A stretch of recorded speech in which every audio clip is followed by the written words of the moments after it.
এই যে দেখেন কতগুলো আমাদের সামনে যে উদাহরণ রয়েছে, এই যে আমাদের লক্ষ্মীনারায়ণ কটন মিল 700 কোটি টাকার একটা সম্পত্তি, এইটি 35 কোটি টাকায় তারা নিয়ে নিয়েছে। এই যে লিড কনসার্নের এই জাহাঙ্গীর এরা, এটি 500 জন শ্রমিকের এইটি শেয়ার ছিল, এই শেয়ারগুলো কিনে নিয়েছে। তাদেরকে উচ্ছেদ করার জন্য কি কি হয়েছে এখানে হয়তো কম বেশি আমরা জানি, পত্র পত্রিকায় ছাপা হয়েছে। বিদ্যুৎ লাইন কেটে দেওয়া হয়েছে, গ্যাসের লাইন, পানির সংযোগ বিচ্ছিন্ন করা হয়েছে।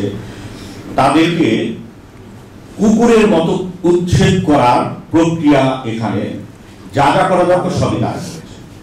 এবং এদের সাথে কি নাসিম ওসমান ছিল, শামীম ওসমান ছিল, তাদের গুন্ডা ক্যাডার বাহিনী যারা যারা ছিল তারা সবাই ছিল, এই কাজগুলো করেছে। এই সম্পূর্ণ বেআইনি একটি কাজ।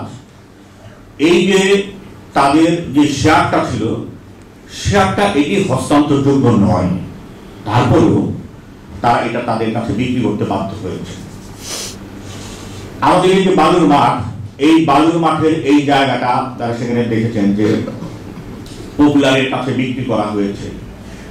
এইটি 50 কোটি টাকার এই সম্পত্তি 5-7 কোটি টাকায় এই পরিবারের, এই ওসমান গ্রুপের তারা সেখানে দখল করেছে, দখল করে আবার বিক্রি করে দিয়েছে। এরকম হরিলুট আমাদের নারায়ণগঞ্জে দীর্ঘদিন চলেছে, এখনো অব্যাহত রয়েছে।